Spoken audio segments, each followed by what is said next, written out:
Hi, everyone. I'm Annie Bailey, an analyst with KuppingerCole, and today I'm doing an interview with Ian Evans of OneTrust. Ian, thank you so much for being here. You're very welcome, Annie. Very welcome.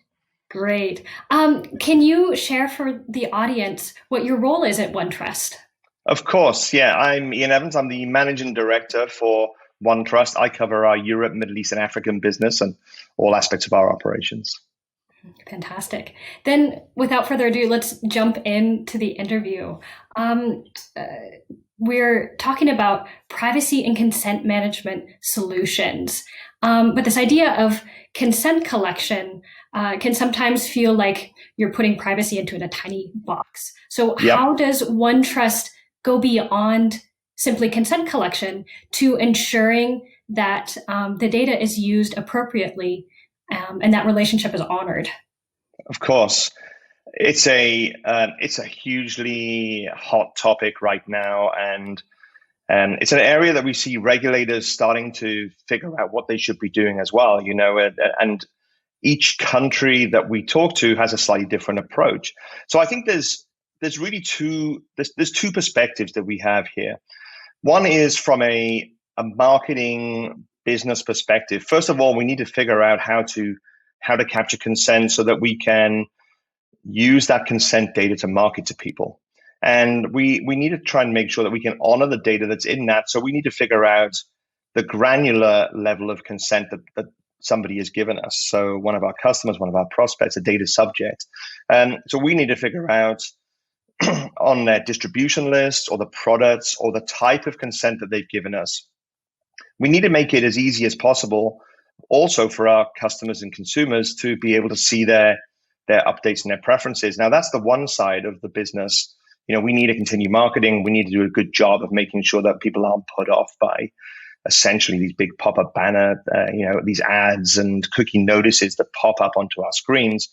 Secondly, then, from a privacy perspective, we need to figure out how to enforce the model and make it consistent. Now, that kind of becomes interesting as regulators are starting to change their mind a little bit about how long consent is valid for in different types. So we need a programmatic model that allows us to know by geography what type of consent model we would rely on. How do we gain the consent and how do we maintain consent? And that's our programmatic basis. And essentially making sure that we have these preference centers, which is more of a OneTrust terminology, but customers can go and state what their preferences are, and we stick to what their preferences are and we maintain them. So that's key for us in the world of privacy. Thank you for that answer. Then, now pivoting a little bit to the different technological approaches to identifying cookies and other tracking technologies on a website. Some choose to use a scanning feature, which identifies everything which is present, and others choose to use the IAB framework, which uses a whitelist. OneTrust uses both. So can you share with me why both and how do they complement each other? Yeah, of course. So first of all, the IAB framework is really about the ad tech space. And the ad tech space and whitelisting various different domains and providers and cookies that you can scan through. But it doesn't stop you having to scan for compliance because there are two sides. One is the ad tech relationships that you use in your organization. And the other side really is what else is in the web page that you're landing on, because there are going to be various things in the web page that you'll land on with tags and with embedded links. And you have to be compliant from both sides. The challenge is another pretty hot topic because the regulator of Belgium has already said that the TCF framework isn't compliant to GDPR and that GDPR is a stronger requirement. And that's essentially why you would scan the website, look for compliance. And if you can scan your website, there are many people that can scan your website. So you've got to know that these technologies are available to start reading pages and looking for embedded links, tags, video clips with links in them, etc., for marketing. And really then this goes beyond where the sort of IAB framework and the TCF framework allows us to get to. But there are other regulations such as the PECA PCR the requirements and the GDPR requirements, which will be much more stringent. So IAB is good because it's a fairly well-known list that we have to subscribe to, but I think it's only really half of the answer that we have to worry about. It certainly speeds up the way that the ad tech world works in terms of a framework that we can sign up to. But scanning does reduce a lot of the integration burden. It reduces a lot of the manual checking of the website.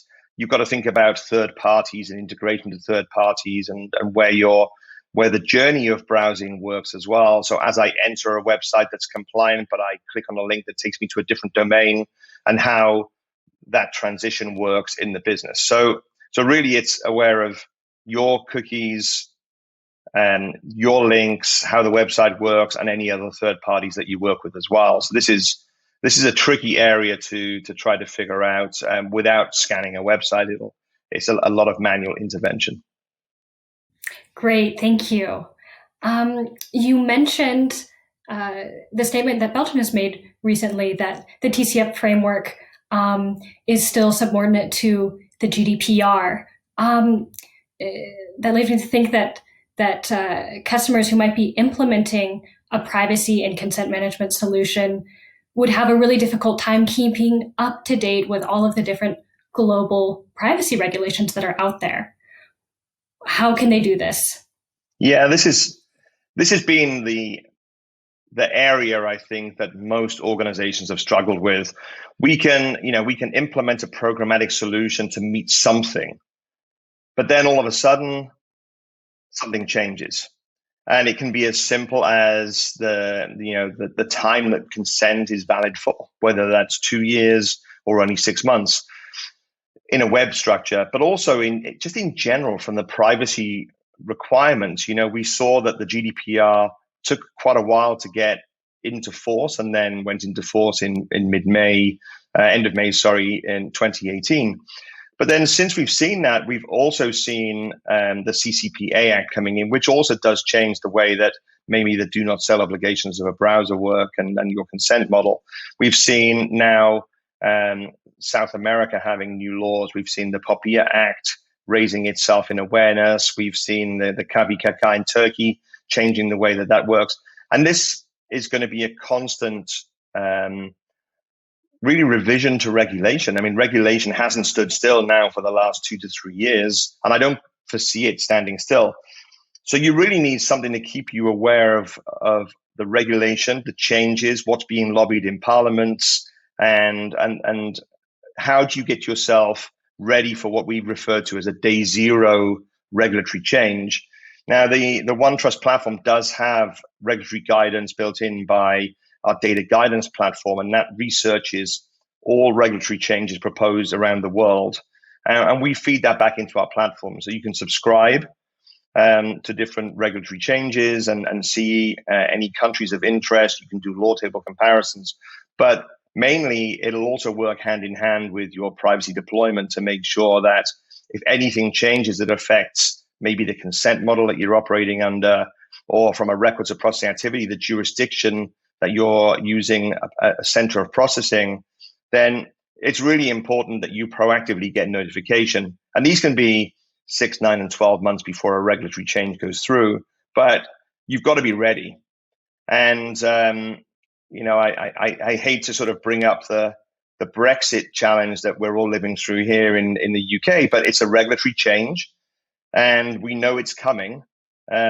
But we don't have an adequacy ruling yet. And that means that we have to remain flexible on how we would adhere to what a Brexit change might be. And whilst we'll have time, that's just a great example right now of, the GDPR ruling that we have from 2 years ago is now going to be adapted for adequacy. And that will bring some changes too as well. So keeping current, making sure that you have a plan for the programmatic changes that you have in place, I think is absolutely key. Great. Now I want to pivot back to something which you said earlier in the interview, mentioning granular consent. And this brings up the idea of attributes. So could you explain this concept a little bit more and how this plays a role with privacy solutions? So yeah, essentially, when we think about consent as individuals, we'll all want to receive different bits of news. We'll consent to various different types of cookies on our website. So we'll know that we'll need strictly necessary cookies, performance cookies, but maybe I don't want the targeted advertising. Although some would say that the internet would be a rather dull place without some advertising, because maybe I'm not going to learn about things at the same time. So there's a balance that I think you need. But also, there are different types of communication method posed. So how I'd like to receive emails and offers and updates, and to which channels do I want to receive those. So this essentially is managing my preference and storing the attributes of me as an individual in the organization. So you can see what type of consumer, customer, data subject I am, and the best way of building that relationship, rather than just assuming that you've got one piece of consent from me and therefore I'll be happy to receive everything else. So our preference centers treat everybody as an individual. We use an anonymous key that we can manage somebody's preferences by, typically an email address, and in the majority of cases. Or if you're a customer, and then you may have a customer ID, and then you can take that down to another fully anonymous level. But then really understanding what is it that Ian Evans, wants to receive from your organization, and how should I receive it? Do I want to receive it by text or by email or post or by phone call? And I can choose all of my attributed preferences, and I can manage them in one place. And if I so choose to change my mind, I should be able to go and change those preferences at any point in time.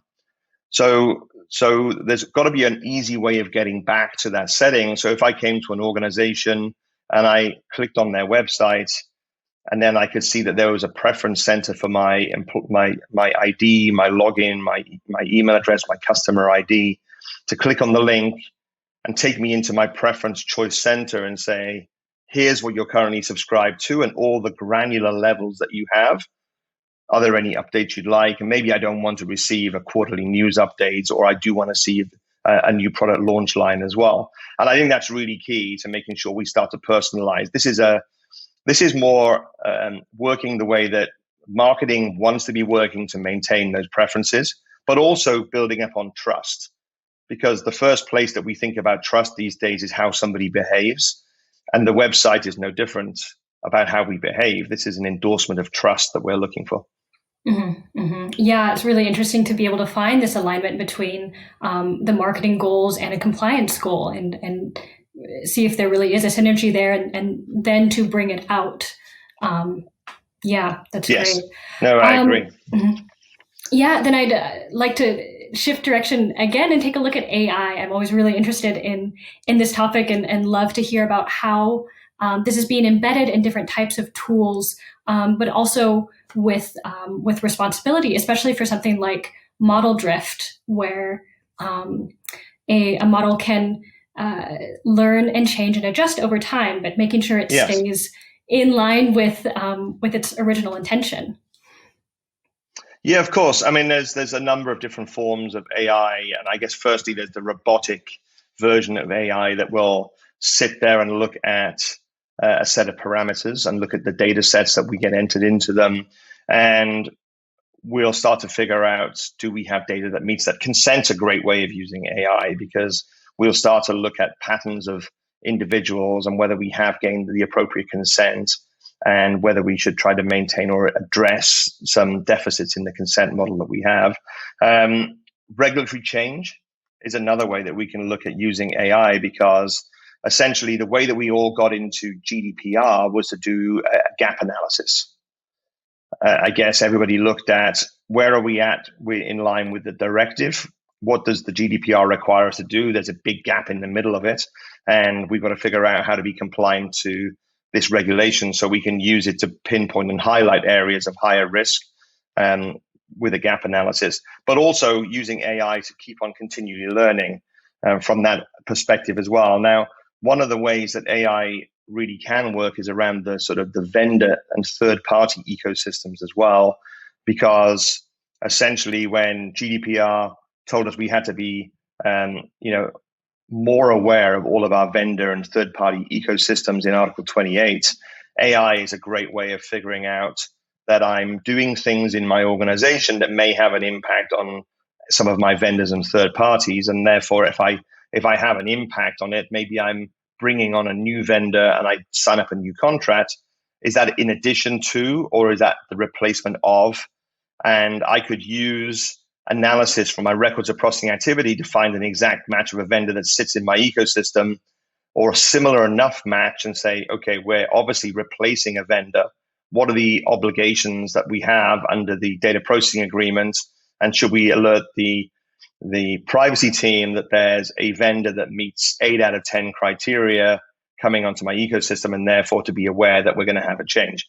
That's one of the areas that we can look at learning from. So AI, I think, if we look at our data, we look at data governance in our businesses, we look at how we store attributes of individual data and using AI to essentially learn and find the gaps in what our programmatic privacy platform is doing, then that's really key, and how we trigger that as well. So I think AI in its own right, a set of rules, really doesn't help us because we've written the rules, therefore we knew the problem existed. Where AI really does benefit us is as it learns and as it finds new matches and close fits to certain other patterns that we've seen in our business, that it alerts us with risk. And then we can figure out what we do with the risk platform. Mm-hmm. Great. Then to wrap up our interview today, I'd love to know what's next for OneTrust and the platform. We have so much going on in our platform. I don't even know where to start. So if I think about our platform, it started in privacy, and now it's really everything that's privacy, data governance, trust-related issues, whether that's InfoSec style governance, risk controls, even down to ethical risk and the new whistleblower act that's coming through as well, because essentially it's all a very similar topic. And then we also cover all of the marketing aspects as well with cookies and consent. If I try to keep it a little bit more on track with where we've been talking about for us, there's a huge area that still needs to be improved. I think we've had an over-rotation in the marketing side of businesses to try to figure out compliant-led marketing.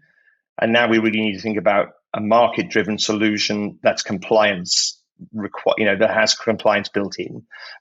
So essentially, these preference centers that most people still aren't running, most organizations have a list of their known marketed target marketing list, and they maintain consent against that.